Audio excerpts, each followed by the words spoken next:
Hello students. In this session, let us continue to discuss about Module 5, the topics geodesics, hanging chain and calculus of variations. So let us see the concepts behind the syllabus, like we can see the applications, and this class can also be considered as tutorial class in the syllabus. So let us see introduction about the geodesics and hanging chain and other things. So an accessible introduction and an elaboration on the methods used in obtaining the geodesics. So here calculus of variation, what and all we have started, is an accessible introduction. This is an reachable introduction and an elaboration on the methods used in obtaining the geodesics have been discussed in that module. In the module, that is module 5, that is. So which is the geodesic here is the curve of shortest length connecting two points lying on the surface of a function. So actually this tutorial class can be considered as a recalling session or a repetition of the class. So in that, as a part of it, as a part of recalling, we can redefine or we can recall all the definitions which we had come across. So here we were discussing about the geodesics. So geodesics is a curve of shortest length connecting the points lying on the surface of the function. So this is found through computing the geodesics are of great importance with a wide range of applications. So geodesics has got a wide range of applications. Let us see a few in this session. So let us, before getting into the detailed applications, let us see what exactly the geodesic is. So in a generalization of a motion of a straight line to curved spaces. So in generally we say it is a motion of a straight line to a curved space. So geodesic can be defined like that also. A curve locally minimizes the distance between 2 points on any mathematically defined spaces. Any mathematically defined spaces, it is going to be locally minimizes. So if you can observe the graph, if you can observe the graph, there are many paths which can join the points on the surface. So out of those paths, which is the shortest distance? So either that can be a straight line or it can be a curve. So we can't expect every time there is a straight line between the 2 points. So out of the curves which exist, so which is the minimum one, that becomes the geodesic for that function on that particular surface. So if at all we want to discuss about the real-time applications of a geodesics. So here dictating the path followed by the aircraft. So detecting the path followed by the aircraft, that is the great circles, how light travels through the space. If you can observe the graph here, you can observe the graph here. This is a point of initiation, and how does it move?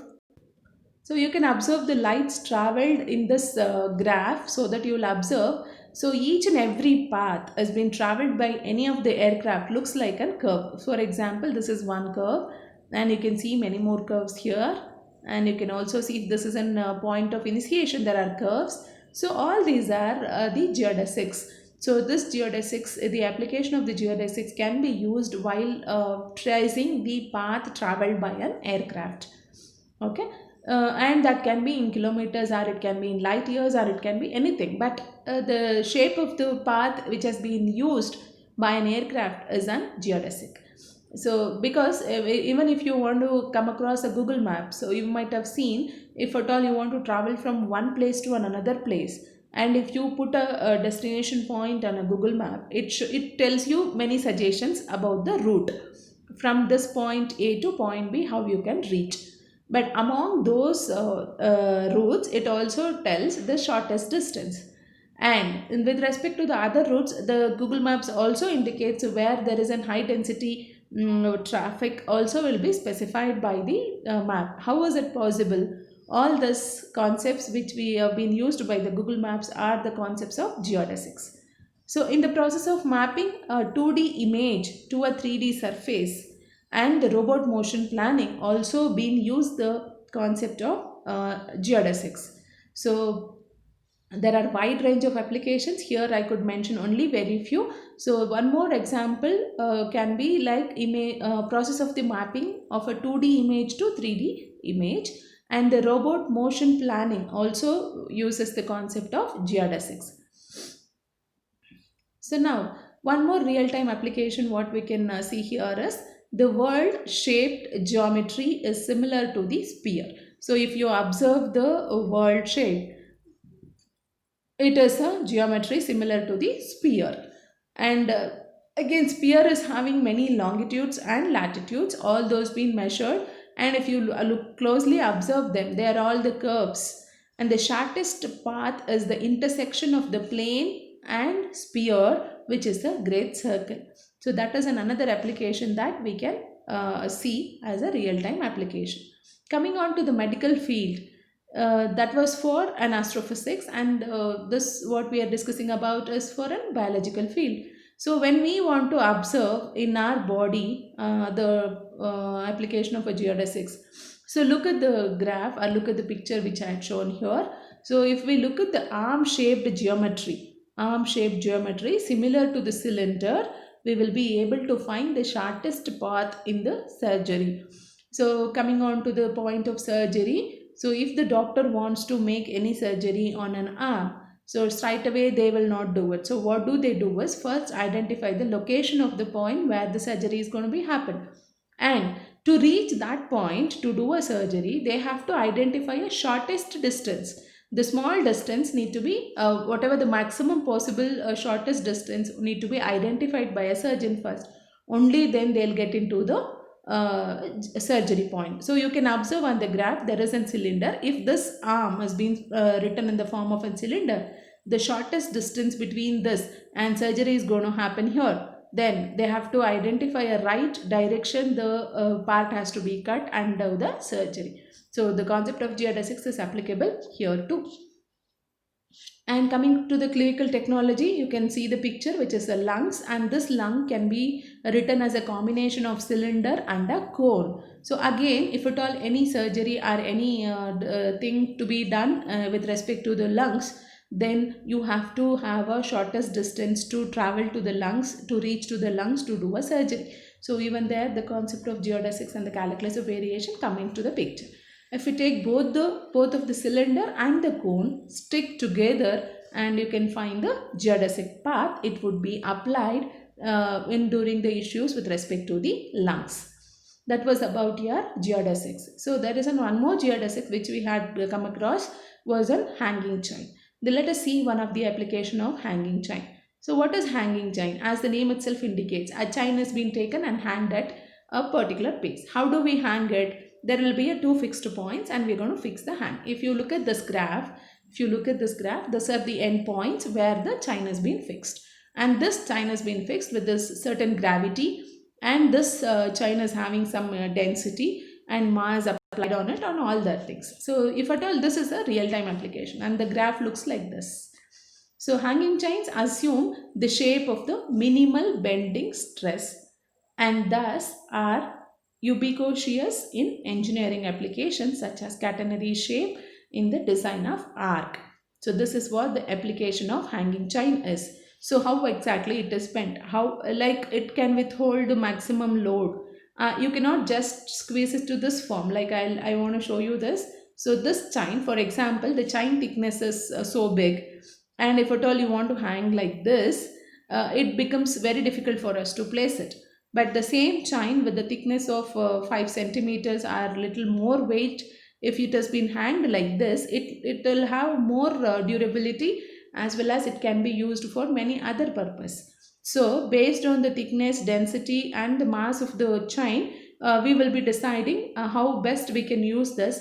So how best we can hang it in such a way it can be used for many applications. So there again the concept of geodesic has been used. So this geodesic, and one of the important application of the geodesic is hanging chain cable.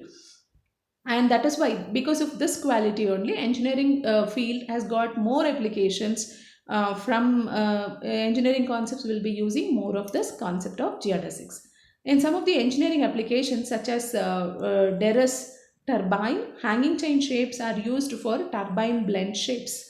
So as I told you, the hanging chain has got such applications.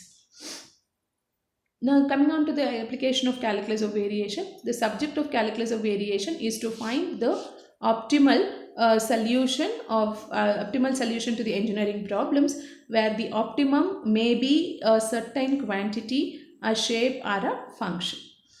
Okay, the applied calculus of variation for engineers addresses this very important mathematical area applicable to many engineering disciplines.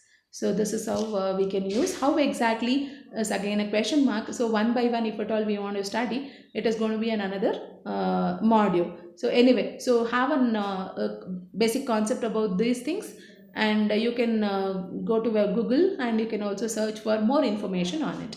So in a process of recalling the module, we had come across the working rule. The working rule that we had applied is this was an the integral that we are going to consider, and here you need to choose f first. So the calculus of variational problems have been used this working rule. So as a part of recalling, I am explaining you this again. So from this integral we have to identify f, and after identifying a f, dou f by dou y and dou f by dou y dash need to be evaluated or need to be obtained first, and then adopt the suitable Euler's equation. Either it can be a standard form or it can be any alternative form. Use that, and once after substituting in the Euler's form, simplifying it, we get a suitable arbitrary suitable differential equation with some conditions, and from there we have to obtain a solution which it is of the form y is equal to some function. And then once after getting the solution, we will be able to get the coefficients, that is the constants, by using the initial conditions given in the problem. And once after finding the arbitrary constants, we can write the general solution. And this is what the working rule that we have used while working out the problems of variation, calculus of variation. So let us see, these are the main concepts that we will be using. So usually the Euler's equation results in a straight line as a solution. And the arc length equation that we will be using frequently while working out the problem. So this becomes a basic concepts you need to remember while working out the problems on extremal of a function. So this is an equation for a arc length. So now let us see one example. Find the extremal of a functional I is equal to integral x1 to x2 y square plus y dash square plus 2y into e to the power of x dx. So here from the integral we have f which is equal to f is equal to y square plus y dash square plus 2y into e to the power of x. Euler's equation is given by dou f by dou y minus d by dx of dou f by dou y dash is equal to 0. And we need to find dou f by dou y and dou f by dou y dash from this f. So that is going to be f with partial differentiation of f with respect to y is 2y plus 2 e to the power of x minus d by dx is as it is, and dou f by dou y dash is 2y dash, and this term will be 0 when we do partial differentiation. Now simplify further, d by dx of 2y dash, so that becomes 2y double dash, and then simplify. 2 is a common term, take it out and cancel it, so you get this equation, and this equation is of the form second order linear differential equation which is non-homogeneous. Because of e to the power of x, that becomes a non-homogeneous equation. So we will be writing a differential operator form, and once after this we are going to write the auxiliary equation and find the roots. The roots of that particular equation is real and distinct. Plus or minus 1, they are real and distinct. So once the roots are real and distinct, the solution is c1 e to the power of x plus c2 e to the power of minus x. And now since the equation is homogeneous, we need to find the particular integral, that is 1 by f of d. F of d is d square minus 1 from the given equation, and which is operating on e to the power of x. So when we want to find the particular integral of this function, the coefficient of x in the exponential power should be replaced for d. So coefficient of x here is 1. So d must be replaced by 1 here. So once we do so, the denominator is becoming 0. 1 minus 1 is 0. So anything divided by 0 is nothing but the infinity. So that doesn't give us any possible solution. So what we have to do is integrate the numerator and differentiate the denominator. So integration of 1 is x and differentiation of d square minus 1 is 2d, which is operating on e to the power of x. So now 1 by d is nothing but integration. D is the differential operator. 1 by d is an inverse differential operator. Inverse of a differentiation is integration. So therefore we get x e to the power of x by 2. This is our particular integral. So complete solution will be y is equal to cf plus pi, and therefore y is equal to c1 e to the power of x plus c2 e to the power of minus x and plus x e to the power of x by 2, which is the required extremal. And this is a Euler's equation. Just for your reference, I had put it here. So hope you have understood and this tutorial class was useful for you. Thank you.